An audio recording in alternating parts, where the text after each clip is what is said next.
What's up everyone, hoes, are you all? Today we are back ith another blazing Naruto story. What if Naruto fell in love with a goddess? And she offered him immortality.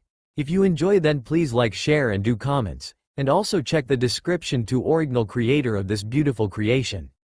This was not just the place where gods and goddesses gathered to have their yearly meeting every winter solstice. The mountain was also called Paradise, with golden buildings and happy people. Located at the top of it was a large city containing the palaces for the Olympian gods, goddesses, and residences for many minor gods and other creatures of Greek mythology. But the greatest structure of Mount Olympus was the throne room, the Hall of the Gods. It is the place where the gods have their summer and winter solstice meetings. High above, the blue ceiling could be seen glittering with constellations.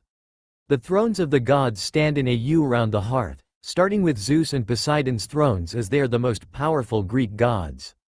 From Zeus and Poseidon's thrones, the goddesses sit on the left side of the hearth and the other gods sit on the right side, and Hestia's hearth is in the center of the hall. As this wasn't winter solstice, there were no gods or goddesses occupied the throne room, unless situation call for an emergency meeting. All of the Olympians were all over the world minding their own businesses, or taking care of what they represent for. However, there were two god and goddess currently in the throne room, sitting on their respective thrones with a dark atmosphere surrounding them. The god was tall, imposing, and very muscular, with long black shoulder-length hair with a gray and black neatly trimmed beard. He had brilliant electrically blue eyes with a serious and proud, but very handsome face. His attire was a dark blue pinstriped suit. This was Zeus, the Greek god of honor, justice, lightning, rain and the skies. He is the king of Olympus, the youngest son of the titans Kronos and Rhea, and the husband of the goddess Hera. Speaking of his wife, Hera was sitting next to him with a face void of any emotion. Hera is the most beautiful daughter of Kronos and Rhea, with long licorice black hair, a face of regal and unapproachable beauty like that of a supermodel on a fashion runway, and large, soft brown eyes that one could get lost in. She is the goddess of familial love, marriage, motherhood, women, and also the queen of Olympus. The tension between them was thick, as if one could cut through it with a knife. The king and queen of Olympus didn't speak any words to each other for a whole week now, all because the horrible event that happened last Sunday. Talia Grace, the demigod daughter of Zeus, was killed by the monsters sent by Hades right in front of Camp Half-Blood, and later turned into a tree with magic to protect the camp from all monsters by her father. "What? Hades, you bastard, why you trying to kill my daughter?" Zeus shouted at Hades, who looked annoyed by voice. "Do you remember our Poseidon's oath not making a demigods? I just only follow the promise. To send every monsters after your demigods. You little. I'm older, you know," he said, grinning at Zeus' attempts. "Now shush you too. Let Hera read before she hit you both." Hestia is trying to calm Zeus. Hera felt disappointed, but she kept reading. Hera didn't feel happy, not in the slightest.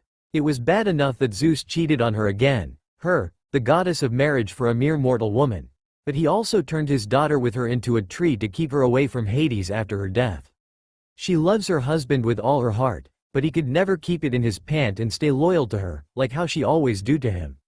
They went through so much thing together, and Zeus cringed at the thought of his wife and tried to hide his shame.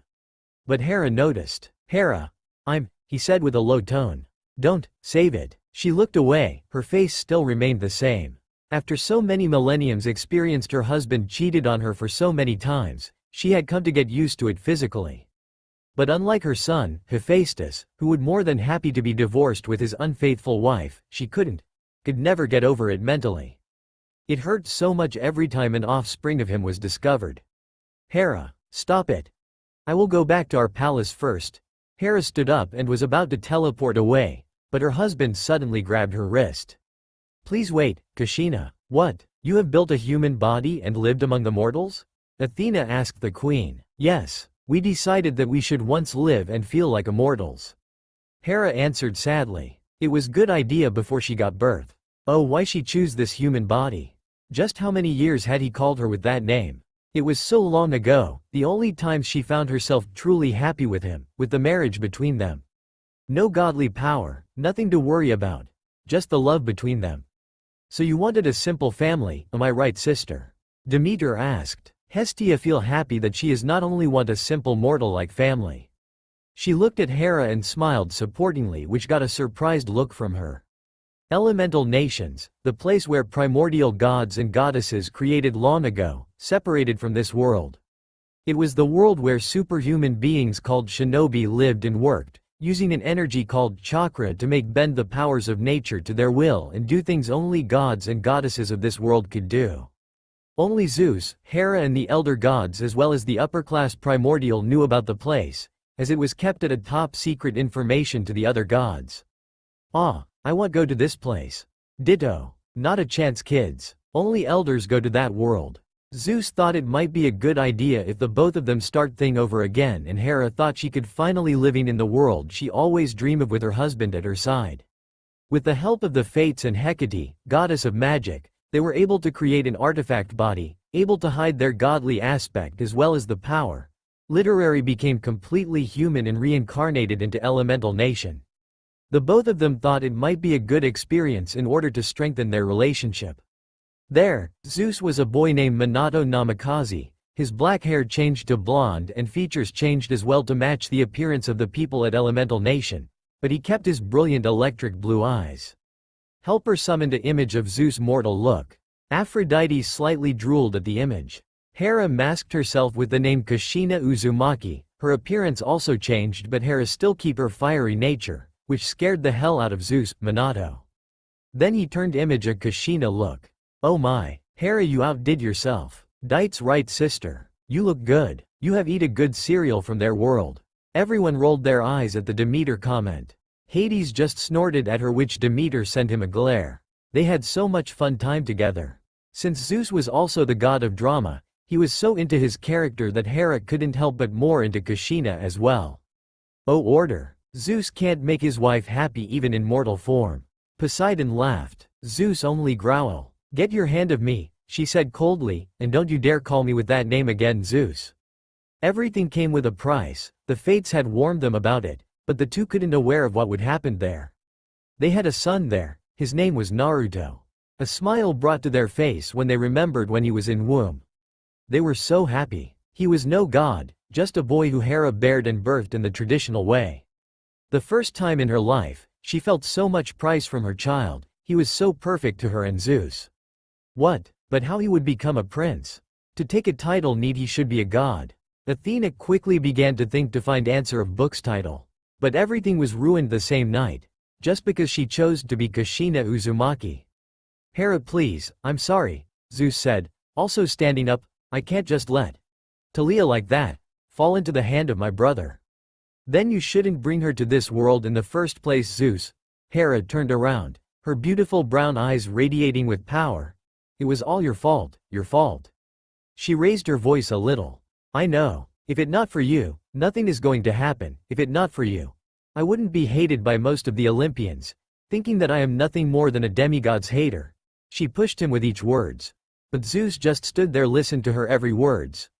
"If it's not for you, Naruto-kun would still be alive." She finished with a massive hit on his chest, nearly breaking his godly ribs. Her son, her beautiful son, was dead the same day he made the first cry. A creature whose power rivaled Typhoon, Olympus Destroyer, could kill her and her husband's human aspects, but it couldn't kill their godly nature. So instead of themselves, their human souls went to Elemental Nation's underworld, while the artifact body with a soul named Minato forever stuck in Shinigami's gut and suffered the worst kind of pain. When the two returned from the death and asked for Naruto, their son, so they could bring him to this world and raise him as he was the new connection of Zeus and Hera. Sarutobi Hiruzen, one of the only people knew about their true existence, told them he was dead. Their son, Naruto, was dead. Hera tried to search for his memories to see if he was telling the truth or not, but the moment she saw the old Hokage gently laid a small coffin down to the hole between their supposed grave, Hera broke down into tear. Even she couldn't come to visit him and once again hold him in her arms, just because Elemental Nation's underworld was very different than them. The place was out of order, there was no Elysium, no mercy was shown there, just the worst punishment for souls. So there no Elysium. Harsh. Hades murmured. Zeus wasn't better than her, he tried to act tough, but the death of his son was too much. They both swore to never return to Elemental Nations, as the place brought them too much painful memories. Hera locked herself in her palace days, then weeks became months and months became years. She never experienced her child's death before, as all of her children were gods or goddesses. But it broke her heart. Just remember about Naruto. Zeus, he only appeared on Olympus on winter solstice and spent much times on earth in grief of his son. That was when he got a mortal pregnant with his child, completely breaking the oath of the Big Three. Do not try to vindicate yourself, Zeus. I know you better than anyone. Hera looked away. She didn't want to meet his eyes, the same eyes of her son, Naruto. You sealed the Kyuubi in Naruto, and that is the reason why he was dead. All because of you. I don't have anything to justify myself. But I did what I must, as a leader of Konoha. There was a long moment of silence between them. However, before neither of them could speak up, the entire throne room shook violently when a massive wave of power hit them. All over the world the gods and goddesses gasped in shock when that wave of energy hit them. While the minor gods was confused by the energy wave, all of the Olympians knew the true reason about that wave of energy. It once happened before and only happened once in a lifetimes. In fact, the Olympians couldn't believe they would able to feel it the second time during their immortal life. It was the feeling of a human fighting on the equal ground of a primordial being. Such fact almost impossible. Helper to demonstrate the Naruto's and Sasuke's power let a little bit of their power to feel. The younger Olympians was shocked. A humans that can be in part primordial. That terrifying. Oldest recalled the rare shinobis who have that much power. But they never had this much power. Zeus. I know. The king of God nodded his head at his queen's call and summoned his master bolt. Launching a massive thunderbolt to the sky that shook an entire sky, Zeus summoned the other 12 Olympians, even Hades. In flashes of light, all 12 Olympians appeared in the throne room, sitting down their respective throne with an confused expression on their face, especially the younger gods and goddesses. Hades appeared a moment later and sat down the chair prepared for him, actually surprised by the sudden invitation to Olympus. Hestia was also present and sitting at her usual place beside the hearth. Olympians, Zeus spoke with a book. I summon you all here to discuss about the sudden wave of energy hit the godly world just a moment ago. What about it, Father? Athena spoke up. In all my immortal life I have never feel something like that. I tried to search for it in book and. Please Athena, we don't need you to rant about what you found in there. Ares spoke up sarcastically. You have a death wish, Ares? The goddess of war looked at him dangerously. You wanna fight? Oh, here we go. Ouch. Lil sis, why you did that? Apollo rubbed his head where her sister was smacked. You're annoying, simply said Artemis. And don't I tell you stop calling that? Oh, I get it. Apollo laughed while pointing between Aphrodite and the god of war. Zeus disturbed the both of you, didn't he? I guess Ares was about to see. Ah, you're no. Silent. Zeus roared, making all voices in the throne room disappeared. Good, then listen carefully. What you felt just a moment ago was the alerting energy, only appear when a human fighting on the equal ground against a primordial being. Almost every jaws in the room were dropped down to the ground in shock. You're kidding, Father. Athena was the first Olympians to regain her cool. You're kidding. No mere mortal could fight against a god, let alone a primordial being which could be even stronger than gods themselves. My words are the truth. I swear it on the sticks. Thunders rumbled outside and, even most of them didn't admit it, they hoped Zeus was punished by telling lie, even though it couldn't happen due to his position as a god. Now, as I was saying, this wave of energy only appeared to alert the immortal whenever a human have power to fight against someone equal, or even powerful than them. We still don't know much anything this mortal or the one he was fighting, but that mortal can become a dangerous threat to us if we don't do something about it. Iris, show us. Zeus sat down to his throne and called out loudly to the goddess of rainbow, and male sure no one can see us. A thin mist appeared at the middle of the throne room and the screen of different place slowly appeared inside. A humanoid figure then slowly made itself clear within the mist. At first it was just a shadow figure, but slowly they could see how the humanoid figure truly looked like. No way. Hera shocked at what she read but continued reading. No, they all heard. Hera gasped in shock. Even Zeus dropped his master bolt and stood up from his throne in shock. It can't be. Zeus muttered, anyone, but her. The person within the iris mist was a woman with extremely beauty, with extremely long, sweeping white hair that touched the ground. Most noticeable were two horn-like protrusions which stuck out from her head. The woman had abnormal white eyes, with the veins around her temples became noticeable, and she also had a third eye on the center of her forehead, that's eyelids parted vertically. Her eyebrows were cut very short, a symbol of nobility, and she wore a dark shade of lipstick on her lips and a dark shade of nail polish on her long fingernails. She wore the transitional high-collared hime kimono, which was adorned with intricate lines that are gold and purple and tomo running down the center and edges of the gown.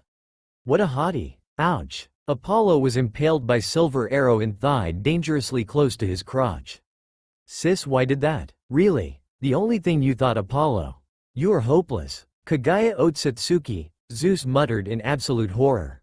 Now, the other children of Zeus also recognized her as well and was looking at the mist in shock. Father, who is she? Athena asked with a worrying tone. She had never seen the look of shock and horror on her father, his wife and the other older gods and goddesses' face like that. Kaguya Otsutsuki, the first human who ever became a primordial by eating the fruit of world tree, and she became the primordial goddess of rabbit, standing at the equal ground as the other primordial gods and goddesses.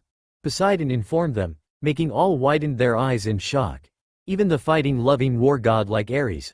However, since she was not originally an immortal being herself, Kaguya Otsutsuki had grown despotic and developed both a god complex and messiah complex. More or less she became mad with power. But father, how come we never heard of her? Athena asked, surely someone with that much power will. Exactly as I though. Because she is not from this dimension, Hades spoke up with a dark tone. All question then disappeared from the Olympian's mind when suddenly a flash of light appeared next to Kaguya. With energy like claws formed around their hands, the person used it to cut away one of the goddess of rabbit's hand. He was the coolest guy. The person shouted before disappearing again in a flash of light, so fast that even the fastest god Hermes couldn't be able to follow him. That's. Hera looked at Helper, who only nodded. ZZ Zeus. Hera called out for her father in absolute shock. That technique just now looked exactly like. Hirishin, the lighting god muttered, but only his wife could hear him. What is Hirishin, Zeus? Hermes asked. Zeus smirked and smugly said. It's technique that allow my mortal self to teleport to distant distance. I was moved by a special seal on Kanai. I was faster than you, Hermes. My enemy only see is yellow flash. I killed Battalion in 9 minutes. Hermes frowned. If on these world humans fast enough to keep in toes with him, then he can say by his title fastest man, or in his case god. Hera pouted, beat my record for 1 minute before my 10 minutes, no fair. It was Hirishin or something akin to that. Zeus could recognize the way it anywhere. The person then reappeared behind Kaguya and delivered a roundhouse kick to her back, sending her flying before pulling out 2 black sticks from the black orbs levitating behind his back, throwing it toward the limp arm of Kaguya on the ground, stabbing through it like he was doing it to keep that arm immobile. They finally got a glimpse of the mortal who was fighting Kaguya head-on, which made Zeus and Hera gasped in total shock. Hera silently cried when she read what does he look like and looked at Helper pleadingly to show him. Helper nodded and all in room looked at child of Zeus and Hera. He looked like a mix of his parents. Zeus and Hera smiled at sight of their grown child.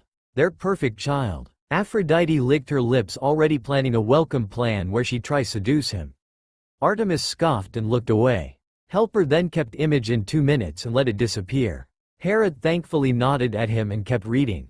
The person bared a striking resemblance to Zeus' once human disguise with blonde and spiky hair. However, his eyes was orange instead of brilliant blue and greatly resemble a cross at his pupils. However, his face was almost like Kushina Uzumaki, Hera's human body with 3 black lines on each cheeks. He was wearing what looked like a yellow, energy coat with a black bodysuit underneath. The bodysuit covered his torso, reaching down his arms to his knuckles, and down his legs to the point just above his sandals. He also had a pattern of 6 magatama around his collar. Sasuke, out of the way. It seemed that he wasn't the only one who was fighting her, as there was another boy who covered his entire body in a thick, purple-like energy in the shape of a gigantic warrior samurai with wings. Quick, Naruto! The black-haired boy shot himself out of the gigantic warrior and shouted. Naruto. It can't be. It is impossible. Hera shouted with tears leaking down her cheeks. She was outright crying right now. The only persons who would name their child with the name of a ramen topping, which coming from a book of Minato's sensei would be her and her husband. Yosh, let's do this guy, he shouted before in 9 puffs of smoke. 8 identified clones of himself appeared on thin air, circling around Kagaya with each holding a different kind of energy orb above them. But all 9 had the same wings of energy which greatly resembled the shurikens. He completed. Rasengan. Zeus smiled in pride at his joy. You did where I can't. Wow. Apollo and Hermes' wolf whistle is the sight of the technique, while Ares was grinning madly because of the incredible thrill fight. Who is this guy? It is like watching Hollywood action, supernatural movies here. Agreed. Both Hermes and Apollo said before Artemis and Athena silenced with kick and punch. The Rasengan. Zeus sat back down his throne heavily, he completed it. Senpo. Cho Biju Rasen Shuriken. They shouted and threw all 9 Rasen Shuriken at the goddess of Rabbit at once, creating a massive explosion that sent her flying. Incredible, Athena said in amazement. Are you sure he is human? There is nothing about what we just saw human. He is more than just human. Poseidon spoke up again. I guess he is a shinobi, but I have never seen one this powerful since millennium ago. Shinobi? Shut your mouth, owlhead. This is getting good. Ares cried out loudly when another gigantic warrior appeared. From within was a man with silver hair and a mask covered the lower half of his face. By the way, what happened to him? All of them looked at Ares only find his empty throne, and all of them looked at Helper who smiled while rubbing his neck. I decide that he should not read with us. So I send him somewhere where he will not bored. In the end Helper smiled evilly and chuckled like a villain. Male gods felt a shiver and almost pitied Ares. Keyword, almost, while younger and 1 elder goddesses felt that they should be celebrating. Somewhere where Helper ditched. Send Ares. Evil me smiley face. Ares running while screaming like a schoolgirl. You want to know why? First Helper take away his power. 2 Ares landed an island. 3 he was turned into pansy and weak looking guy. And finally 4 he was chased by gays who wanted him to be raped for rest of his eternal life. I'm truly evil. Boogaga gaga. Fear me you little shit. Think first before giving me a obsence gesture. Now you will be raped by tribe gay followers before others end readng book. Zeus. Do you think it is him? Hera turned to her husband and asked at him with the most hopeful tone. Do you think he is our Naruto? Possible, but why did Hiruzen told us he was dead? Zeus asked, his hand holding the master bolt dangerously. If he is truly our son, Hiruzen got a lot to explain, and if Zeus think like that too. Helper sighed. Of course Zeus will think like that. But it was no Hiruzen choice. It's what fates who decided that. Oh well, Naruto will break any destiny only to keep safe his family. That is not the case now, Zeus. Our son is fighting against a primordial being. She shouted in his mind, just in case anyone heard the conversation between them. We got to help him, he could be killed. She was about to stand up when Zeus suddenly put a hand on her shoulder, stopping her. Don't, Hera. Remember our oath, he said. It would only bring bad luck to Naruto, and that will be the last thing he needs at the moment. To hell with promise. My child fighting against Kagaya. That Kagaya who have a power to create alternative dimension and have power to be on par with Gaia in her full power. Younger's gods and goddesses shocked at how powerful was that woman. But he is in danger, Minato. She nearly cried out with her own voice. Why can we just go there and help him? What do you suggest what we should do now? For now, we can only stay here and watch. Hope that the fates are with us this time, was only his reply before Zeus turned back to the iris mist. Hera bit her upper lips and sat down to her throne. Her eyes were the same as her husband, filled with worry, yet they both hid it rather well. The fight soon turned out quite well for Naruto and his team, as they successfully sealed away Kagaya and the giant monster with a rabbit appearance by some kind of power that gathered rocks on the ground to lock her inside a gigantic orb of earth, which then flew slowly to the sky and looks just like a small version of the moon. But what shocked them the most was 9 massive beasts resembled various animals with the tails increase from 1 to 9s was released from the inside of the heavenly rabbit, circling around Naruto's team. Thank chaos. They win. Hera calmed down. But what about Biju? Why they're not attacked him? Helper. Helper smiled because he befriended with all of them in one battle. That shocked elder Olympians. To befriend with Biju. The Biju who hated humankind. And one boy changed them so quickly. They did it? I can believe that they did it. Hera gasped before a beautiful smile made it to her face. Naruto. Son, Zeus whispered, he was never this proud in his immortal life. Then they saw the blonde called Naruto turned back to normal, revealing his normal feature as well as his brilliant azure blue eyes just like Zeus. Walking to the limp arm of Kaguya, which now all of the Olympians could see something dark with a face, sharp teeth and all inside of the sleeve. By the way, you didn't want to leave your mom, right? He asked with a slight smirk. What, mom? As if mother? Apollo was shocked. Artemis smirked. Hey, so your hottie isn't much hot for you now? Apollo only depressed more thinking how this creature was her son. It should not impossible. Why, you? The dark being muttered in shock. You have been hiding in the shadow all this time, but I noticed you. He reached his hands out and grabbed the arm. You're just a part of the shinobi's history I created so far. You're just a brat, you can't. Naruto's eyes hardened before saying. The shinobi's history was made by the lives of many ninja and their deaths. He then gripped his hand before pulling the arm off the ground and threw it toward the forming moon. A brat who can't even leave his mother's side. Won't ever understand a thing about it. He roared. That is very wise words for such a young boy. Athena nodded her head. That is very wise words for such a young boy. Athena nodded her head. Athena blushed while other laughed or chuckled. The most who laughed was Poseidon, who held his stomach. Not need to repeat yourself, Athena. You only ashamed yourself. Athena only growled at her rival. Shinobi? Ninja? Father, you have a lot to explain, she said after the 4 people and 9 beasts disappeared in flashes of light. The goddess of rainbow then made the mist disappeared, leaving the Olympians alone to discuss things among themselves. Line break. Hera, wait, you can't do it. Zeus called as he followed his wife into the palace they shared together. The queen of the gods was in a hurry, taking every weapons and put on the armors she hadn't wore in a very long time. I'm going there, Hera said with a firm tone, stripping of the stunning dress she was wearing to put on a golden shirt, following by lightweight plate. And you can't change my mind, Zeus, not in the slightest. That's right, you can't change my mind, Zeus. After we read, I will go to elemental country to help my son. Helper then said, no you won't. And why is that? Hera looked angrily at him. He only pointed book as if saying, read and you will know. I know that you're worried for Naruto, but we just can't stomp into his world and say we're his parent just like that. Especially when you're intent to take him with you when you return. Zeus frowned. Remember our oath, Mira. Screw the oath. Thunder rumbled outside. I don't care the consequence. I will go there and take my baby boy back with me, but again, before she could teleport away, Zeus wrapped his arms around her to stop his wife. I'm worried too, Kushina, he said with a surprised soft tone for an almighty king of the god, using the name he called her while their adventure at Elemental Nations. But you have to think about his well-being first. You came there, and Styx will serve her punishment on our son because we break our oath. Do you really want that? Hera frowned but calmed down knowing her husband right. But her bottom lips, dropping the celestial bronze knife in her hands. What are we going to do now, Minato? I can't leave him there. 17 years without one of our sons was already too much for me, especially Naruto. Then, what are you going to do about it? Hera asked, turning around to face her husband. I'm going to ask one of my children, one of the Olympians, to come and get him. Zeus stopped himself before he could mention his other children with different women. Anger Hera now would be the last thing he want.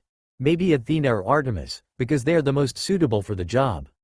Hera looked at Zeus with intense glare for remind of his cheating. Zeus in his turn glared at Book for reveling his thought. It wasn't like Hera got anything to say to change her husband's mind. His decision was final, and Hera too was afraid of the punishment Styx would put on their son if one of them break the oath they both swore 17 years ago. Then they better bring him here unharmed. Hera's eyes then turned cold. What about the people that lied to us? Why did Hiruzen, one of the only people Minato could trust and reveal their true identities to, lied to them about their son's death? I will think about it, Zeus said, but when I finally got my hand on him, or anyone who related to this matter, they better have a good explanation to us. Or else I swear on the Styx they will pay for taking the rightful prince of Olympus from us. Why do we hear again? Artemis, the goddess of the moon and hunt, asked with a rather annoyed tone, looking around the throne room to ask for the answer she rightfully deserved. This morning, when she was about to wake her hunters up and start a new day of hunting, maybe turning a few males into jackalope just for the fun of it, Hestia looked at Artemis with frown on her face and scolded her. Artemis, why do you think turning those poor boys into animal? All of them defiantly have a family who is worried sick. Hera nodded and glared at Artemis. I agree with my sister. Their mothers especially worried to death about missing their sons. What if their preteen and teen sisters will be next year hunters? What if they found out that you turn males into animal and will try to kill you? Will you kill the girls because of your stupid hatred towards all of the male world? Artemis was hurt, not because of her favorite aunt's words but Hera's words about killing the girls who tried to avenge their brothers. Was she doing right? What if the male, that turned into animal, she hunted was brother of one of her hunters? Hestia sighed and continued. All of Artemis though disappeared after hearing about how Aphrodite doing something lewd and looked at her with scowl. She sometimes pitied her, and Aphrodite only scoffed. It disgusted her to no end. Artemis wanted nothing more than launched a knife or maybe an arrow to the place where her brother's chariot couldn't reach, more or less to both of them. Aphrodite's supposed husband, Hephaestus, who was tickling with the machine on his lap, was outright ignoring them, like they was just the morning sunlight he had to see every day. Really, she pitied him, but women like Aphrodite was the cause why men looked down on the rest of the women population. Aphrodite was surprised and looked at Artemis, who huffed and turned her glance away of her. Dionysus was reading a wine magazine while drinking from a Coke of can. It looked like he was still affected by their father's punishment on him. All of Olympians looked at him and sweat dropped seeing that he's still sleeping. Demeter was ranting about cereal again, and the only Olympian who patient enough to sit down and hear her out was Aunt Hestia, her most favorite goddess. Her childish brother was talking with Hermes about the women they met in their immortal life, which disgusted her to no end. Artemis just grunted in disappointed. Poseidon was minding his own business, maybe thinking about Atlantic and his people.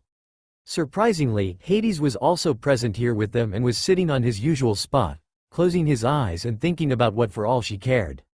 She didn't hate Hades or she hated him either, it was just that his present here other than winter solstice, in an emergency meeting, wouldn't be something good. Hades looked at Hunter and shrugged before listening his sister reading.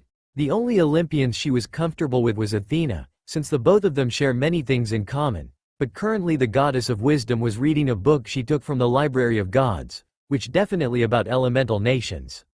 Athena only nodded. She will defiantly ask his father about that dimension. It would be a lie if Artemis refused to accept that she didn't have any interest in the place. Based on Zeus' words, the book Athena was holding was one of the many books written about elemental nations, belonged to Hera herself. It seemed the couple visited the dimension before and brought back with them a few books about the world, to prepare for the day they informed the council about said dimension. Hey Artie, enough with the Artie. Apollo's face was paled as a ghost when a knife was thrown at him faster than his eyes could see. Fortunately Poseidon saw it and used his water power to stop the knife before it could make a contact with the sun god's face. How about Alice? With a grin Artemis twirled his hunter knife around her fingers. No sis. I like being man so thank you but no. A fearful Apollo answered his scary sister.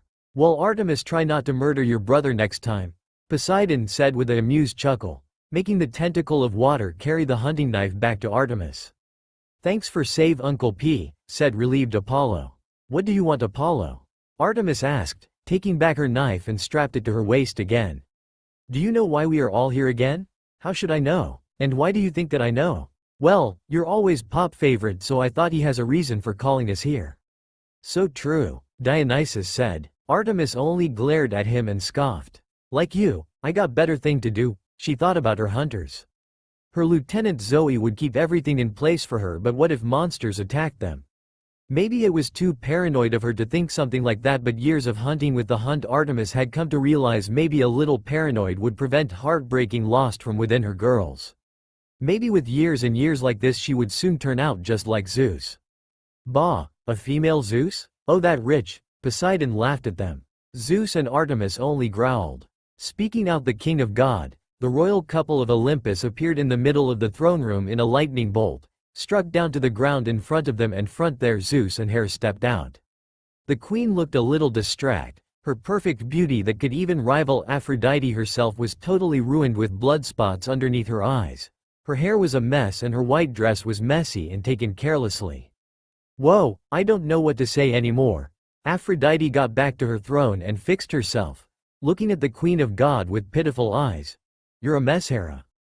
But the usual short temple goddess didn't reply or said anything. Instead, she walked to her throne and sat down, lowering her hair and face. She had a nightmare last night, about the day Kyuubi killed her and Zeus' human body, but instead of Minato and Kushina, it was her and Zeus taking their place in order to save their son Naruto. Zeus and Hera shivered, remembering when their mortal self died. It was just dream, yet so real. "Ahem. I will start the meeting them."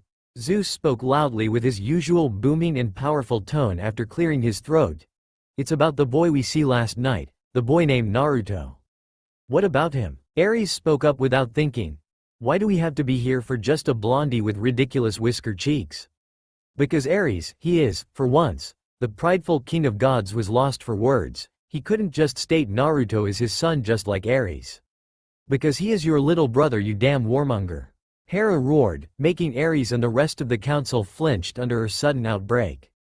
"Damn, not again." Apollo groaned, just like any other male gods around the room. "Brother." Poseidon stood up with his trident radiating with power. "You broke the oath twice?" His voice was so angry that one could imagine a storm causing chaos on top of a peaceful ocean. "Explain yourself."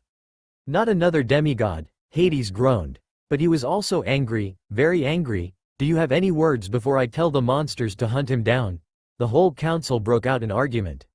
"Try that, Hades, and nothing will stop me or Hera to kill you with bare hands." Zeus threatened him and Hera nodded in agree. Hades only rolled his eyes. Some said that the boy looked older than 16 years old already, so he wouldn't involve in the great prophecy by any chance, while the others, mainly Ares, said that Naruto was too much of a threat for his power, which rival a primordial being himself, so he would need to disappear before he became a threat to Olympus. Zeus was quite surprised by this sudden argument because normally, he would be the one shouting about one being a dangerous threat to Olympus. "What I said," Zeus defiantly shouted about that. Poseidon, thinking about how much his brother paranoid, decided that it was enough. The king of gods raised his master bolt and was about to silence the whole council when Hera suddenly grabbed his weapon and shot a massive lightning bolt to the middle of the throne room, completely silent everyone. "Be silent, all of you." She roared. "Naruto's not just Zeus' son, he's also my son. The youngest son of mine and your king's. He is the rightful prince of Olympus." She declared loudly, making all of the Olympians, save for Hestia, drop their mouth to the ground in shock, their eyes as wide as dinner plates. "Can you blame us? You too have a mortal son," scoffed Hades, which he got a glare from king and queen. "Hera, sit down." Zeus put a hand on his wife's shoulder and said with a surprisingly soft tone, making her calm down a bit. Taking back his master bolt, Zeus looked around the council to have a good look at the face of the Olympians, most of whom his children through lot of affairs. He then stopped at Hera before nodding his head. Receiving an approval nod from his wife, the king of the gods began to tell them about the story of elemental nations. From the day Kagaya ate the fruit of world tree, originally the Jubi, whose power was far more terrifying than anything they could imagine, and became the primordial goddess of rabbit, then she gave birth to 2 sons. One of them later became the founded of ninjutsu, which led to the creation of ninja world, to the great wars between ninja. The first, then second, and then third before villages was found by uniting clans of ninja together. Then he got to his journey with Hera there with the help of the Fate and Hecate. It took Artemis and Athena to calm the goddess of love down when he got to the romantic part. Even though the king of gods thought it was no need to tell them how he charmed Hera's human counterpart Kushina, Zeus still believed it was necessary for them about Naruto's born. And that was a good choice. You two became a really family more than before. Helper though. The rest of the story was very hard for him to tell, because it was something he wished he didn't have to mention again. He thought he lost a great son that night, but turned out that he was still alive and well, archived many things that not even the greatest hero of their world, Hercules, could. In the end, no one dared to say a word, not even Ares. Artemis was shocked, totally shocked. She couldn't imagine the royal couple of Mount Olympus not only acting but actually be humans, and gave birth to a son together at elemental nations. The child, while wasn't an immortal god, definitely had clearly shown the power that he should be a god in the first place.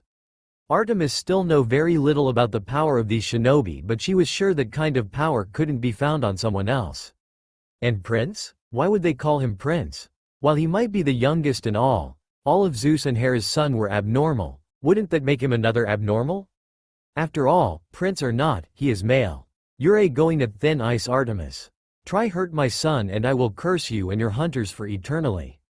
Threatened Hera to Artemis, the later only turned away and though about stupid book revealing her private thinking. It would be much easier to show you our memories, but it will take a lot of times to watch, Zeus continued, announcing loudly. Now we get back to the reason I call you here. As we already swore to the Styx to never return to elemental nations, we can't go back to the place anymore. Both Hera and I had agreed that we should have at least one Olympians go to that world to bring Naruto to his rightful place, here at Olympus. Let's me go, father, Ares jumped in instantly, thinking about the opportunity to fight Naruto far sooner than he planned. I will bring little bro back to Olympus, he finished with a bloodthirsty grin. It was clear for the other Olympians about Ares' intention. He clearly didn't care much about the fact that Naruto is his younger brother. As if I'm going to let you bring Naruto here, you foolish son of mine? Hera growled at Ares. No, let me go. Artemis didn't know if she should feel surprise or not when Aphrodite raised her hand and squealed with a high-pitched tone. I'm sure I am the one most suitable to bring our smoking prince here.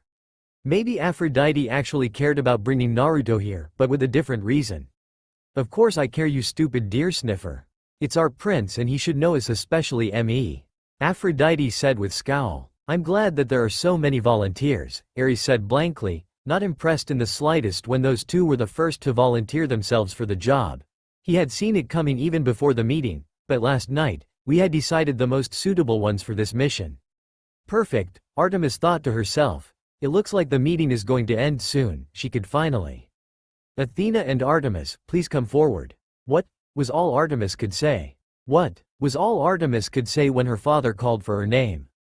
After that, Artemis tried to suppress her blush on her face while others tried to hide or openly laugh at her. Fair enough. The goddess of wisdom nodded her head, closing the book on her lap and stood up from her seat. Athena already figured it out why her father chose her and Artemis. Plus, this would be a great opportunity for her to go investigating elemental nations with her own eyes. But, father, why? Artemis asked, shocked. Her father couldn't just force her to abandon her hunt to go search for a boy at a totally different dimension like that. Artemis, you have the best tracking skills. Finding Naruto won't be too much of a trouble for you, while Athena is currently the Olympians has the most knowledge about elemental nations other than the elder gods, so you two are the most suitable ones for this mission. Excuse me father, but I don't think I will. My decision is final, Artemis. Zeus cut in with a dead serious tone. If you're worried about your hunters, bring them with you. You and Athena should go prepare as quick as possible. If there is nothing more to ask, council dismiss. The Olympians all stood up and flashed away, save for the royal couple of Olympus, Athena and Artemis. I will go prepare. I will meet with you later, sister, Athena told Artemis before flashing away as well after receiving a forced nod from the immortal huntress. Artemis was about to stand up and reason with her father again, when suddenly Hera walked up to her and shockingly kneed down in front of Artemis, taking Artemis' hands into hers. Hera looked embarrassment, but she know why she do that. Demeter said, oh my. Hera, you truly going to beg her? In answer, Hera only nodded. Please Artemis. Please bring my Naruto back to me, Hera said with a shaky tone, making Artemis widen her eyes. She had never seen the Queen of Gods like this. Please, I beg you. He is everything to me. She never liked Hera in the first place. She was the one who caused Artemis' mother so much trouble during childbirth, forcing her mother to go through all to give birth to her and Apollo. But the woman who was kneeling in front of her, after all, she was still a mother. Hera looked surprised, and to shock everyone she smiled at Artemis. Well, not that good of a mother when Artemis thought about how Hera treated her sons these past years, but at least she cared deeply about her daughters, and that alone was good enough for Artemis. Her hand then tightened around Hera's hands as she stared into Hera's brown eyes. I will bring your son back, she nodded her head. I promise to you that. She didn't have to promise to the Styx to let Hera know that her words is final. That she will bring Naruto Uzumaki to Olympus, back to his parents. Line break. Naruto put on his black attire, standing in front of the mirror with sad eyes. A day had passed since the end of the Fourth Great Shinobi War. Villages were burying their lost with grief. Thousands of shinobi had been killed during the war. Some Naruto knew while other He didn't even know their name before their corpse was brought back to their villages. Everyone was there during the funerals, even Sasuke. They sacrificed their life to protect him as well as the entire world. Neji Hyuga, Naruto stood behind Hinata and remained silent. He didn't know what to say or do. He just stood there with a bunch of flowers in hands. Each flower was for each shinobi of Konoha who fell down at the battlefield. Athena was impressed. Even when he don't know personally with other soldiers, he still want to respect them by giving them a funeral like others. She know people like him become a great leader. A new day had started. What? You can't do it, Datbeo. Naruto shouted with his hand holding his head. Well, he would have both of his hands holding his head if he didn't have his right hands missing from his body. What? Zeus and Hera shouted in unison, shocked that their son missing his arm.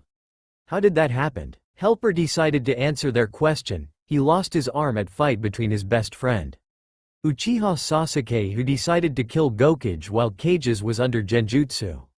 Shut up, brat. Tsunade Senju shouted as she looked at him. My decision is final. Kakashi Hitaki will be the Rokudame Hokage of the Konoha. Tsunade? Why she is in Konoha? I thought that she swear not going back to village? Hera surprised by one of relative appearing. Helper chuckled and said, she come back because only one candidate was left aside, Danzo. Your son convinced her to come back. But why not me? He groaned. Standing next to him was Kakashi, who was giving Naruto his trademark eyes smile, trying to calm the hero of the shinobi war down with both hands in front of him. I thought after the war. Yes, you're more suitable to become a Hokage than anyone in this village, Naruto. Tsunade stood up and walked to him. But you're still way too young to handle that job and the responsibility behind it. You can try to become the next Hokage later, but currently the village needs someone like Kakashi as a leader, so I make him my next successor. Tsunade then pulled out a bottle of sake from out of nowhere, shocking Shizune, who had made sure to throw all of them away. Now, let's just go to have a drink to celebrate the day I finally escaped from this job. She wrapped her arms around Naruto's neck and pulled him out of the room. Wait, Ba-chan. Wait. Naruto cried out when he was being pulled by a 50-years-old woman who got an unimaginable amount of strength. Trying to shrug out of her grip would be a total waste of time. He gave up and let the Hokage pull him out the street. As soon as the village saw their hero, the entire street cheered out loudly and clapped their hands rapidly for Naruto. Naruto was stunned by the sudden action of the villagers. We proud of you, Naruto. You become a hero of your village more than your father. Hera smiled with tears. Well, while you won't be the Hokage this time, Naruto. Tsunade released him from her grip and smiled at her favorite blonde. But isn't this what you want? Looking around, Naruto found the same feeling he had after Kakashi brought him back to the village after defeating Pain and confronting Nagato. They called him their hero, thanking him for his service during the war and for saving the world. A large grin spread out on Naruto's face while he walked between the people of Konoha. Maybe he shouldn't move with ninja speed any longer on the roofs to get to the Hokage office anymore and start to take a walk among these people. Because they finally acknowledged him as their hero. Line break. Come on, drink, Naruto. Naruto tried to push the bottle of sake Tsunade was giving him away from his mouth. 2 o'clock in the afternoon and he was already forced to drink the 7th bottle. What? You old hag, don't you try to get my son drunk or addicted. If you do, I will personally torture you to death. That promise of lifetime dattebane, Hera shouted and stopped after she said her trademark work as Kushina. Other looked at her and began laughing at her. But it was quickly silenced by her hair going up and took form as fox tails and her eyes shadowed by hair, only red glowing eyes seeing. They weren't the only one in the restaurant because the rest of the Rookie 9 were here as well as Team Guy and their sensei. Even Sasuke was present and sat alone at the last table at the corner of the place. It was like a whole celebration party. Choji was screaming to Lee about eating his last piece of barbecue, but instantly lightened up when Ino brought a brand new dish of barbecue for him. Sai surprisingly was getting very familiar with the blonde-hair Kunoichi, sitting next to her with a very real smile, and hopefully he was not going to speak out anything that make Ino mad. Sakura was chatting with her sensei while keeping on glancing at Sasuke, wondering that she should come and keep him company. Oh great, another maiden in love. Sadly thought Artemis. Oh lala, someone have a huge crush on that Sasuke boy. Aphrodite giggled at puppy like love. Naruto, after drinking the bottle Tsunade gave him, stood up from his seat and walked to Sasuke. Kurama would keep his body in check so he don't have worry about alcohol. Sasuke, can I sit here? He asked, sitting down the seat opposite of the former missing nin. How is your arm? He asked after having a nod of approval from black-haired Uchiha. The same as yours, Sasuke replied shortly. So the Makoto boy lost his arm too? Hera thought. Well, Ba-chan said she is making prosthetic hands for us. Naruto nodded. From the Shodem cells I think, so you don't have to worry about not being able to make hand seals anymore. Wow, they have a prosthetic arms that creating with man cells? Okay, now I want to go and ask about how they making arms. Apollo was officially shocked. Others too surprised by that. If god of medicine saying that, then shinobi world more developed than their world. I don't think I'm going to stay in this village for long, Sasuke said, surprised Naruto. Hey, don't tell me you're thinking about becoming a missing nin again. He turned his head to Sakura and said with a small smile. There are people who will be hurt if you leave again, you know. What about you, Naruto? What are you going to do now? The both of them turned their head to the Hokage monument, where a face was being craved onto it next to Tsunade's by a lot of worker. It was Kakashi's face, the Rokudame Hokage. I think I'm going to train harder, as well as work harder to become the next Hokage, Naruto said with a determined expression on his face. Improve my strength and everything else. Good for you. Sasuke picked up a cup of sake and held it high. So Dobi, for the Nanaidem Hokage. For the Nanaidem Hokage, Teme, Naruto also poured his cup full and touched it with Sasuke's. Meanwhile at Training Ground 44, the Forest of Death. Animals suddenly parted away when they felt an abnormal change in the air. An orb of electricity suddenly appeared from thin air and got bigger and bigger until it was the size of a small house. Blue lightning cracked from the surface as the energy growing larger and larger, tearing away the large trees around it. Then, 3 young women appeared from within and touched their feet down the forest ground gratefully. At the same time the lightning orb disappeared. The first was an extremely beautiful woman, being tall and well-built, with auburn hair gathered back in a ponytail, cold and bright eyes as silvery yellow as the winter moon. She was wearing white shirts, silver jackets, silvery camo pants and black combat boots. The woman also carrying a magic bow and arrows, with 2 hunting knives strapped to her waist. The one who was wearing the normal clothes at her left was another very beautiful woman, with long black hair and intense gray eyes. She was looking around the forest with interest eyes. The last young woman who was wearing the same state of clothing as the auburn-haired girl was a tall, graceful, and gorgeously beautiful young woman with dark brown eyes, a slightly upturned nose, copper-colored skin, and the silver circlet braided into the top of her long dark hair gave her the impression of a Persian princess. You brought your lieutenant? Athena asked. Artemis shrugged and said, why not? She is most of experienced hunter. This place. Amazing, Athena said as she delaminating the gigantic tree. Such nature, Zoe, the lieutenant of Artemis Hunt said in amazement. This place is amazing. She inhaled deeply, the air was fresh. The best air she ever breathed in.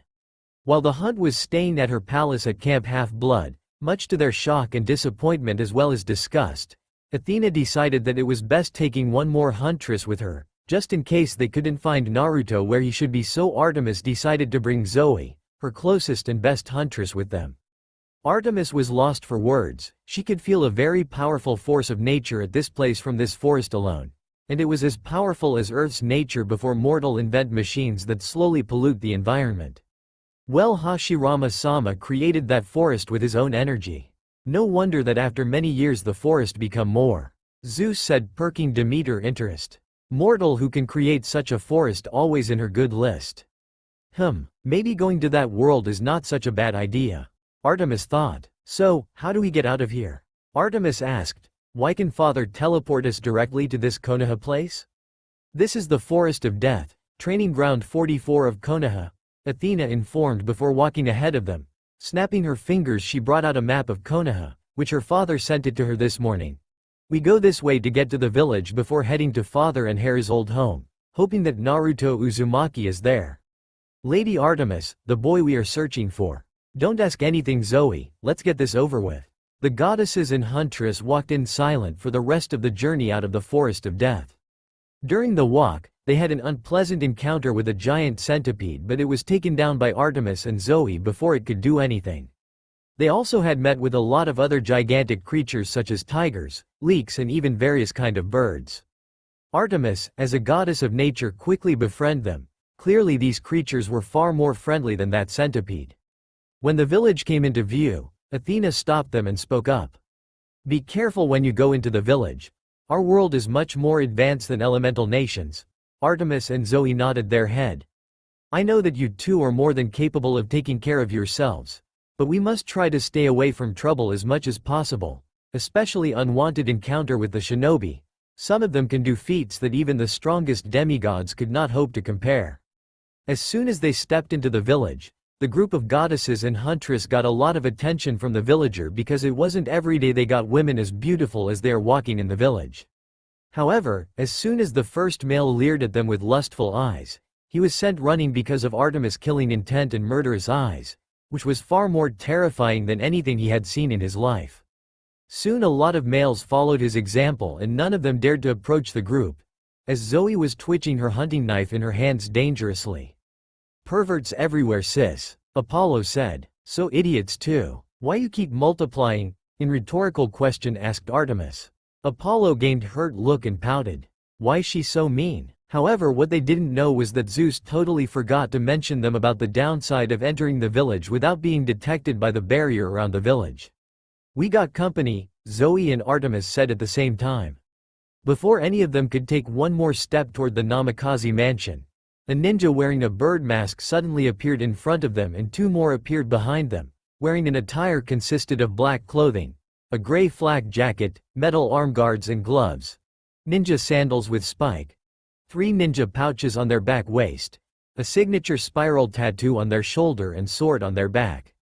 "Hey, not impressed?" Artemis arrogantly said. "Only be flinched by her father look." "Don't be arrogant, Artemis. This is elite ninja who trained to kill and protect more than normal shinobi." The 3 immortal beings could instantly see that these ninja were on guard. Their stance hid it rather well, but years of battle and training told them they shouldn't take these shinobi lightly. "Who are you and what is your intention?" the bird mask Anbu asked. The barrier team didn't inform them about any unauthorized passages, and yet he saw 3 strangers walking casually on the street of Konoha. He gathered 2 nearest Anbu and jumped down to face them while one already went to inform the Hokage. Whoever they were, entering the village by sneaking in without going through the main gate wasn't something he could brush off easily. "We're here with goodwill," Athena spoke up with a perfectly calm tone. She was the only one out of the 3 could communicate with the people of elemental nations in their language, because Artemis refused to learn after finding out their language was just like Japanese, Apollo's currently most favorite language. She didn't want to learn because she didn't want to understand what her brother usually ranting about in Japanese. "My name is Athena and this is Artemis and Zoe Nightshade." Telling the truth was the only option she got for avoiding unwanted fight.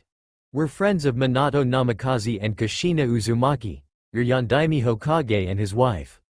The Anbu captain's eyes widened behind his mask. He didn't detect any lie in the words of the woman named Athena, but she said they were friends of their Yondaime Hokage and his wife, which was pretty hard to believe.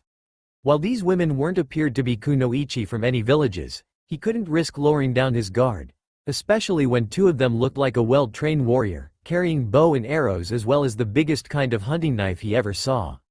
The samurai couldn't use chakra, but they are more than capable of putting a good fight. Even after the war the villages had united with each other. There were chances that Akatsuki's remnants were still there. "The Hokage will decide if you're speaking the truth or not," the Anbu captain said calmly, making Athena nodded her head. "Please follow us." "Oh right." Athena turned to the 2 eternal maidens. "He wants us to come with him, I think, to their Hokage." "Fair enough." Artemis nodded her head. She was getting more and more uncomfortable with the ways these males were looking at her, as she wanted nothing more than turned them into some kinds of animal before hunting them down. "And please give us your weapons." Athena widened her eyes when the Anbu captain continued. "What did he just say, Lady Athena?" Like her mistress, she wanted to notch an arrow into her bow and shoot the male villagers to the place where the sun don't shine. "They wanted us to give them your weapons." This was slowly getting out of control and the goddess of wisdom could feel it in the air. "No way." Artemis shook her head before glaring at the Anbu captain. Her cold shiver eyes made him take a few steps back in nervousness. There is no way I'm going to give my weapons to these more. Artemis, this is just a precautionary measure. They will not harm or molest you, Zeus said while pinching his nose bridge. But she stopped when suddenly, her eyes caught a glint of yellow went past her on top of the house at her right. Time seemed to slow down around Artemis as she slowly turned her eyes to her right and widened slightly when she saw the blonde they were searching for jumping from roof and roof with the speed that matched even her best huntresses. Who could have thought it was this easy? This mission would end in no time.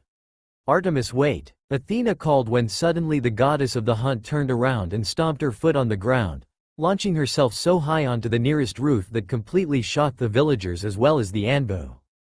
Honestly, Artemis, Athena murmured. Artemis only huffed that buffoon can match with the speed of her best huntress. Faster than a cheetah, Artemis chased after Naruto Uzumaki with the speed that made her nothing but a sliver blue. Moving on top of these roofs were very easy for her, so it didn't take her more than 10 seconds to catch up to the blonde shinobi, who at first was 2 home fleets away from her. Is that normal, father? Athena asked. Instead of Zeus, Hera answered, yes, this is normal for shinobi. They taught that in first gen in training. Hey you, stop. Naruto turned his head around and widened his eyes when he saw the most beautiful woman he had ever seen in his life chasing after with incredible speed. However, Artemis completely forgot that she didn't know how to speak his language, so Artemis' demand wasn't understood by Naruto at all. Huh? He spoke up the most logical thing at the moment. Naruto Uzumaki, I order you to stop now. Naruto instantly stopped when he heard his name mentioned in her incomprehensible words. Seeing Naruto stop running, Artemis also stopped herself. Now the only thing that stopped her from her mission was the gap between the 2 story houses they were standing on. At first glance, Naruto looked just like how he was during the battle against Kaguya, with most of his injuries healed and a few bandages on his face and body. However, because the right sleeves of his shirt was flying freely on the wind, it didn't take Artemis long to realize his right arm was missing. Who are you? He asked. Now, it was Artemis' change to not be able to understand what he said. But she once heard Apollo ask one of her huntress' name in Japanese before being sent away by said huntress and the rest of the hunt in a barrage of silver arrows before, so she got a basic idea of what he was asking. Artemis, she pointed to herself, rather annoyed that the blonde was making a confused face. Her name is Artemis? Or she is saying something in her language? Naruto asked himself. Artemis? Oh no, Kurama thought inside of Naruto's mindscape. The Nine-Tails Biju knew perfectly who was this auburn-haired woman from Naruto's mother.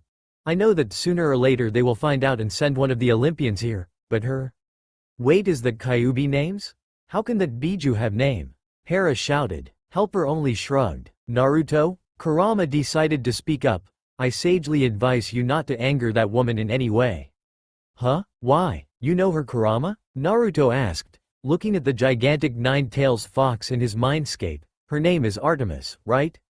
Yes, her name is Artemis, but for now, you only need to know that she have problem with the opposite gender. Naruto paled instantly. A men hater? Naruto pointed to himself, Naruto Uzumaki, introducing himself with his trademark grin, even though he was nervous and sighed. The hunting knife she was carrying looked really big and her bow and arrows seemed to be extremely dangerous. I know who you are, she said sarcastically. Now don't make me come over there and force you back to your mother. Come over here, boy. She pointed to him before pointing the spot next to her, hoping that he would understand what she wanted. Sorry, but I don't understand what you're saying. He shook his head, thinking, maybe Ba-chan will know. She traveled a lot, did she? Naruto pushed Chakra to his feet and jumped over the opposite roof, landing gratefully in front of Artemis. Come on, let's go to Ba-chan. She will. He took her wrist, realizing that talking with her would be no use because just like him, she couldn't understand what he said. However, Naruto didn't realize he just made a grave mistake. Artemis widened her eyes before snapping her hand out of Naruto's grip, at the same time pulling her hunting knife out faster than Naruto could even see her hand move, heading toward his throat. Artemis, what do you think doing? Trying to kill my son. I'm going to fade you. Hera tried to get rid of her husband's grip to attack at the frightened young goddess. Without his right hand, Naruto had to move his body back to avoid the dangerous knife.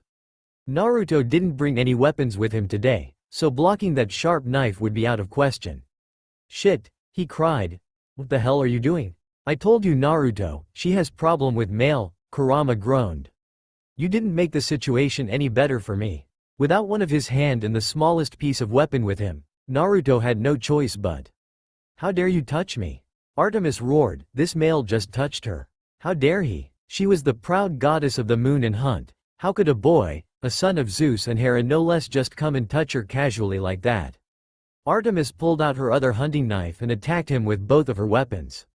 Hera didn't ask her to bring him back in one piece and unharmed. This would be his first warning for trying to touch her, to make sure that he would never dare to cross her again in the future whenever they meet at Olympus. However, she couldn't believe her eyes when Naruto suddenly raised his hand and broke one of her hunting knife before grabbing the last knife with his bare hand. Say what? How he can stop my attack with just hand? Now it's Artemis' turn to shouting. Zeus know what is going on, Senjutsu. You even mastered that in such a young age. You surpassed me in everything. Calm down, he said with a calm tone. Looking up, Artemis saw his eyes had changed to yellow toad-like eyes with orange pigmentation around his eyes. But what shocked her was the feeling of nature coming from him. It was like he had become one with nature. Such force of energy could only be felt from natural spirits such as nymphs or naiads, yet this young man in front of her was emitting the same kind, if not even more power natural energy than them. This lady and gentleman is Senjutsu. It's a old and dangerous art to borrow nature power. Only handful people can master that. Just like you're one of demigod, Pan. Olympians shocked. Such a young boy can truly become strong if he using that power. If he is going try use Gaia power then he can't be stopped. Who is this boy?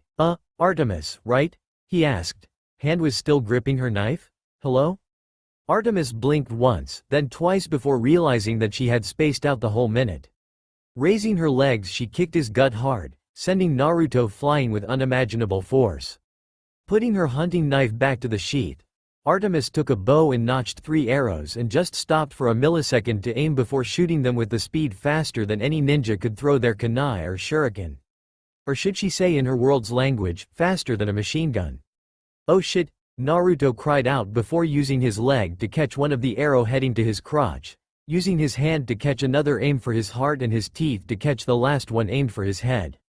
This woman was incredibly skilled with bow and arrows. To think that she could aim perfectly at all the weak points of his body while he was flying with neck-breaking speed. Artemis kept feeling Hera's death glare. Naruto quickly balanced himself on a roof and dashed his feet on the ground to look at Artemis, who was 15 yards away from him, but seeing her speed and the way she shot those arrows, he doubted this distance could keep him safe. Artemis, the goddess of the hunt, turned around and saw Athena came running at her with aegis in hand. What are you thinking? The black-haired goddess asked with a slight frustration in her tone. Now they are chasing after us. You see that boy over there? Artemis pointed her hand to Naruto. It's our little half-brother. Athena nodded her head. He was Naruto Uzumaki indeed. Care to explain he was over there with your arrows? Without the need to look, Athena raised her shield and blocked the incoming kunais and shurikens. Anbus were chasing after them and Zoe was just right a few houses behind them, shooting arrows at the masked shinobi, effectively slowing them down. But with the numbers behind her, the lieutenant of Artemis doubted that she has enough arrows to shoot. Athena told her to not kill them, so she only shot her arrows at the non-fatal points on the body. But because her opponents were the most skilled shinobi, they easily blocked the arrows with their swords and kunai. They are after Naruto, the captain shouted. Quick, get them. 3 women just casually walked into their village without any permission and now was after their hero. Those women, while using weapons unlike any shinobi and hadn't used any ninjutsu yet, was skilled, very skilled, and knew what they were doing. Want to hurt Naruto in their village? Not on his watch. Mistress, Zoe called when she stopped in front of Artemis. The shinobi was coming near and she only had 10 arrows left. This will keep them away, Artemis said and called for her godly power. The Anbu stopped on their track when suddenly they heard the sound of 1,000 insects coming at their direction. Looking up, all Anbu widened their eyes in shock when a black cloud of 1,000 or even millions insects were coming straight at them from the forest outside of Konoha. The insects gathered around them, flying around the Anbu, making them cry out in shock. The hell? Naruto dropped his mouth in shock. She is an Aburame or something. The only ones Naruto knew who could control insects was Shino and his family. But control that kind of numbers was out of question. Is that insult? Artemis thought with anger. Helper and Zeus only sigh at her predictable thinking. His eyes then returned to the auburn-haired woman now accompanied by two more, both of whom was as beautiful as the girl who attacked him, and the head on the bronze shield that black-haired woman was holding was enough to freak him out. Just perfect, Naruto turned around, dropping all the arrows to the ground and started to run. I already got enough psychos after me. I really don't need 3 more. You can't run away from them, Naruto, Kurama said. One of them have the skills to track you down even you are halfway around the world. Running away from is pointless. Who said I'm going to run away? A smirk appeared on his face as he headed toward the nearest training ground. You want to fight them, are you, Naruto? Kurama chuckled when he realized Naruto's intention of heading to a wide area. Just let you know that 2 of them have enough power to level the entire village in a minute or so. You're kidding, right? Naruto laughed forcefully. Naruto, wait! He heard one of them shouted, but this time he could perfectly understand her. Stop, we need to talk. No, wait, he shouted back, pointing at Artemis. That woman is trying to kill me. There is no way I'm going to let her slice me in half. He shouted in a dramatic way. Yeah, I can clearly see who his father is, Athena sighed. His shouting face was ridiculous. He said he's not going to stop because you want to slice him in half. Zeus only frowned, pouted, and his brothers not helping him told him that he don't stop now, I will make him suffer more than just being sliced in half. Artemis gritted her teeth and pulled out another arrows, ready to put it through the blonde head. Calm down, Artemis, we're not here to kill him. Athena shook her head. What did he do to anger you anyway? He touched me. Zoe's eyes turned cold and she saw red when she heard her mistress' words. How dared he? Before Naruto could get to the training ground, an arrow flew past him, just missing his head for a few millimeters. Turning his head around to look, he saw the tiara-wearing girl suddenly launched herself forward even faster than the other 2. Oh shit. Her hunting knives were out and glinted dangerously in her hands. Guessed I have no choice then. Naruto turned his eyes to the front and was about to call for Kurama's power when suddenly. Naruto, we know your parent. Athena shouted. Naruto immediately stopped with his eyes widened. Normally, it wasn't that uncommon for people to know about his parent, who were very famous. But for some reason, he got a feeling that when these women said they knew his parent, they had a totally different ideas than the other. You're dead. Naruto turned around just in time to use his hand to block the hunting knife, but since he was in sage mode, the knife shattered underneath his rock-hard skin, making Zoe widened her eyes in shock. You know my parent? What do you mean when you said you know my parent? He asked, pushing Zoe back with his strength, making a safe distance between her and him. Athena got down next to the huntress of Artemis and put her shield away, looking at Naruto with her stormy gray eyes. With just the first look she could tell a lot about this boy. Clearly he was unlike any of his full-blood brothers, especially a warmonger like Ares. But she was wondering why one of his arms was missing. Naruto. The Anbu appeared, surrounding around the area and ready for the worst situation. Zoe instantly returned to her full battle mode, already having an arrow ready with her, the string of her bow pulling back. It's alright guys, Naruto held up his hand and said to reassure the Anbu captain and his team before turning back to Athena. Now, answer my question. Naruto, what do you know about your parent? Minato Namikaze and Kushina Uzumaki. They sacrificed their life to protect me, he said shortly, but enough to tell these women about his parent. The truth is, Naruto, your parent, they are still alive, Athena declared, shocking the entire area, and they sent us here to bring you back to them. End of chapter 2. After reading in the throne room was in complete unpleasant silence. Hera was glaring at both Artemis and Athena. Mostly she glared at Artemis, who attacked her son just because of touch when Naruto did not know about Greek gods and goddesses. Artemis avoided the Hera's glare, but in her mind she felt justified. No one of male pigs will not touch her, even her so-called half-brother. Zeus was disappointed by behavior of his daughters. Poseidon looked at his rival and simply spoke, "You're idiot. You can't go to the boy and tell him that his parents alive. You will ruin his image of his parents. Even for you to say so blunt. He will be defiantly think that his parents abandoned him there." Athena looked away with a gold blush on her cheeks and frowned. But even when she despised Poseidon, she agreed.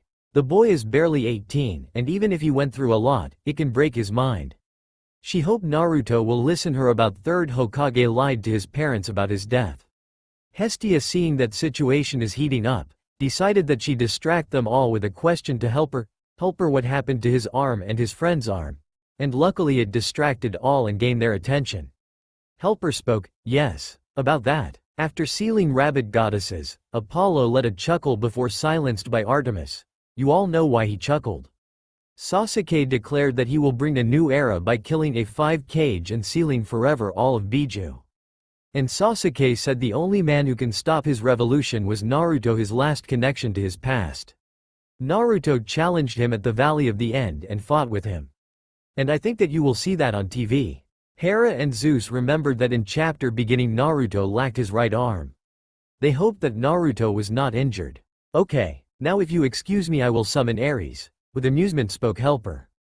He said a spell and summoned Ares. Ares looked around and when he looked at Helper he started shouting. You moron, how dare you send me at the island? Do you know what the almost did? But he was interrupted by Helper. Shut up Ares before I send you back. And Ares just fumed but returned to his seat and start brooding. Helper looked at him for a moment before he heard the call from his pocket.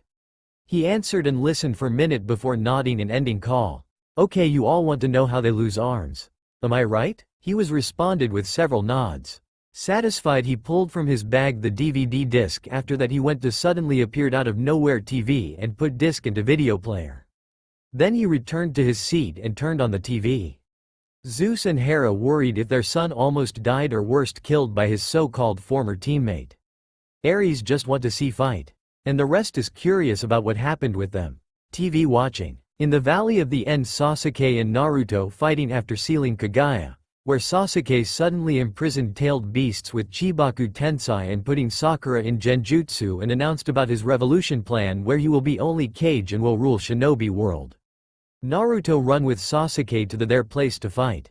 Naruto has obliged himself to save and bring back his friend. To save a bond between them. Finally I will see a real manly fight. Ares shouted before he was silenced by his mother Glare. TCH. All I need to do is erase you, and then no one will be able to stand in the way of my revolution. With that words Sasuke summoned his full form Susanoo and rushed with that to friend. Naruto meanwhile called the tailed beast Kurama mode. And two giant forms fist punched so hard that they are repelled. The first blow was struck by the sword of Sasuke, but Naruto blocked with his left hand. Then Sasuke attacked from above and again Naruto blocked with tails. After failed attack Sasuke jumped back and soared into sky. Naruto jumped after him, seeing that Sasuke summoned a sealed in meteors tailed beasts. The meteors rushed to him and stopped behind him. Sasuke began to drain their chakra to strengthen Susanoo. Holy order! That thing's as big as Typhon. Apollo shouted before he was kicked on the ribs by his sister and looked at her with betrayed eyes. I'm going to finish this with Susanoo. This will finish everything. No you won't. I'm going to stop you. Then Naruto in Kurama mode summoned two shadow clone and merged with them. The result appeared as three-headed and six-armed Kurama mode. I'm going to protect history, and all of our connections with our allies and everyone else. Including, Sasuke pulled an arrow coated in lighting chakra of tailed beasts. Meanwhile Naruto started to create on both hands Rasen Shuriken, one with his chakra and the other with tailed beast bomb. You, of course, he is really something sister. You have a wonderful child. These words said by Hestia trying to calm his sister, who Hera smiled but inside she was worried. With that both of them launched and fired their jutsu at each other. Their jutsu crashed and exploded in sky, thus blinding and injuring themselves because they were in affected area of their attack. After explode Naruto and Sasuke started to falling. Sasuke crashed hard on land and Naruto crashed in water. Sasuke coughed and forced himself to up, while Naruto sinking further into the water. Heh. Now, I'm all alone. Hey. What a pathetic brat. He even can't rise after being hit by so-called power technique Ares began but was interrupted. You're really idiot Ares. This clashed technique enough to kill you in sealed form. Athena interrupted Ares' speech with rolled eyes. Shut up you owl, shouted enraged Ares whose glasses began to melt. She is not wrong Ares. Even I reluctantly agree that he is stronger than me in this sealed form. Shut up you deer sniffer. All of you, just shut up. Let me watch Naruto's fighting. I hope he will be okay. Zeus decided they bickered too much and shouted at them. Artemis and Athena were shocked. Their father never shouted them. They felt disappointed themselves. Ares just scoffed and looked away like a spoiled child. Hera, Hephaestus and Poseidon smirking at them. Naruto began to lose consciousness when drowning. And he heard Obito's voice. Zeus was shocked. Obito was alive. He looked at Helper and demanded answers. Obito was alive? But why did he not come back? Helper sighed and answered. Because of the Rin's death and Madara manipulations. Because he thinks that he raised live an eternal illusion than reality. And it was him who released Kurama at that night. Zeus and Hera shocked. He was responsible for Kyuubi's attack and their mortal self-killing. What's wrong? Don't tell me you've given up already? Is it really that easy for you two to sever your connection? Obito's hand laid on his back and stopped the falling. It isn't, is it? Then second hand laid on his back. Then he heard Kakashi's voice. Just like Obito and me. Your connection with Sasuke can't be severed that easily. Remember, you don't just reconnect Kakashi and me. My heart was so hardened, yet you. And it wasn't just me. You opened up a lot of other people's hearts as well. Enemies. Obito again said. Naruto recalled Zabuza and Haku. People surrounded by hatred. He remembered after fight with Gaara. People who rejected the other villages. Granny Chu from Suna trying resurrect Gaara. People who were hurting inside. Nagato going to resurrect all of his villagers. Even the tailed beasts. When he and Kurama started fight against Obito together. You were even capable of solving the problems of the world itself. When he and allied shinobi force against Jubi. Now, there's only one person left. It should be easy for you to save a stubborn friend, right? Yeah, you'll be fine. Remember that you beat the encouragement of all those people on your shoulders. Kakashi said, the connection you've made with your teachers and your peers. The hopes of your friends. Then just 3 hands placed under the body of Naruto. Jiraiya, Nagato and Konan. And then another pair hands laid.